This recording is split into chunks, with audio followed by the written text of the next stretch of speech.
যাদের হৃদয়ে আছে আল্লাহর ভয়, তারা কভু পথ ভুলে যায় না। আল্লাহর প্রেম ছাড়া এই দুনিয়ায় কারো কাছে কোনো কিছু চায় না। রাতের আধারে যারা সেজদাতে রয়, দু চোখের শ্রুতে নদী যেন বয়। রাতের আধারে যারা সেজদাতে রয়, দু চোখের শ্রুতে নদী যেন বয়।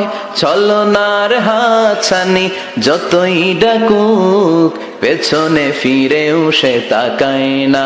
যাদের হৃদয়ে আছে আল্লাহর ভয়, তারা কভু পথ ভুলে যায় না।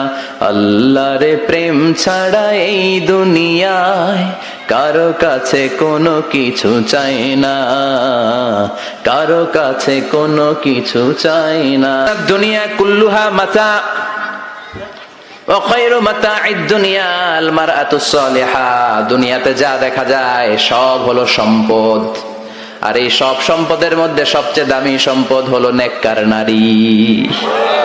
বাড়ি গাড়ি ফ্ল্যাট সবকিছু সম্পদ, আর এই সব সম্পদের মধ্যে সবচেয়ে দামি সম্পদ হচ্ছে নেককার নারী।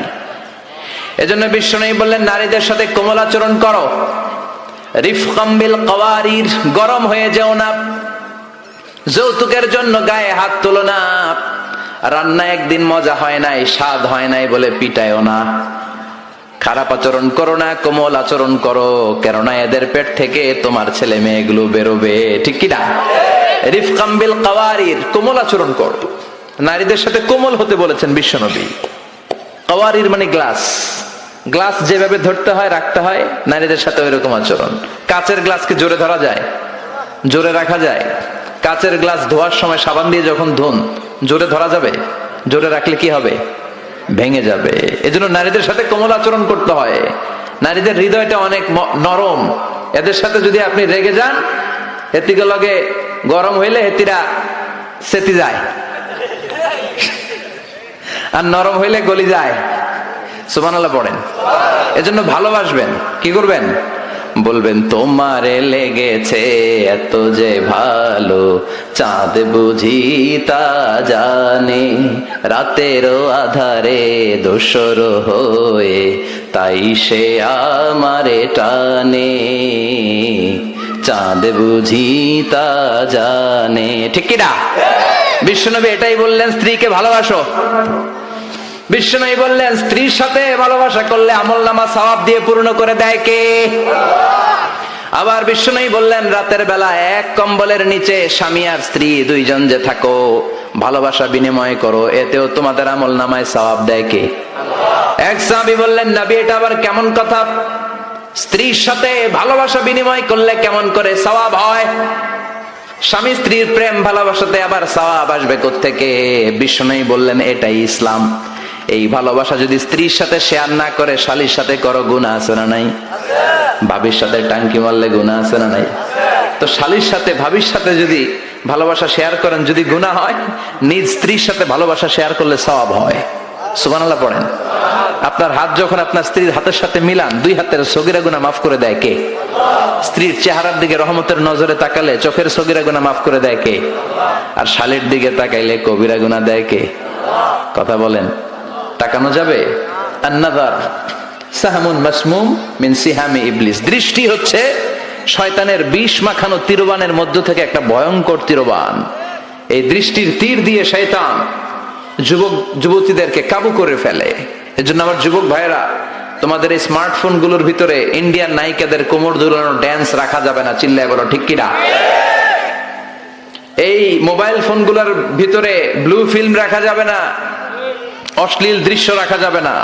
কিয়ামতের কঠিন ময়দানে যখন কোনো ছায়া নাই, মানুষগুলো পেরেশান, ওই বিপদের দিন আল্লাহ 7 ব্যক্তিকে ছায়া দিবে।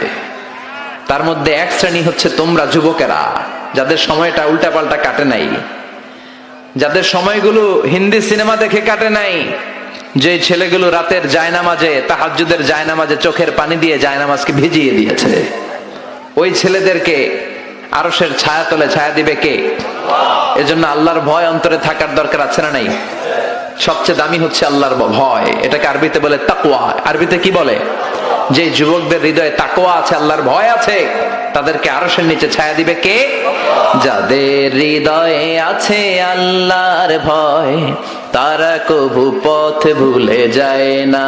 আল্লাহর প্রেম ছাড়া এই দুনিয়ায় কারো কাছে কোনো কিছু চায় না। রাতের আধারে যারা সেজদাতে রায়, দু চোখের শ্রুতে নদী যেন বয়। রাতের আধারে যারা সেজদাতে রায়, দু চোখের শ্রুতে নদী যেন বয়। ছলনার হাতছানি যতই ডাকুক, পেছনে ফিরেও সে তাকায় না। যাদের হৃদয়ে আছে আল্লাহর ভয়, তারা কভু পথ ভুলে যায় না। আল্লাহর প্রেম ছাড়া এই দুনিয়ায় কারো কাছে কোনো কিছু চাই না, কারো কাছে কোনো কিছু চাই না। চিল্লায় বলেন ঠিক কিনা? এজন্য যুবকদের হৃদয়ে থাকতে হবে কার ভয়? আল্লাহ, তোমার ভয় দিয়ে আমাদের অন্তরটাকে তুমি পরিপূর্ণ করো। আমরা যেন নজর হেফাজত করতে পারি, তুমি তৌফিক দাও। আমাদের নারীদেরকে তুমি কবুল করো।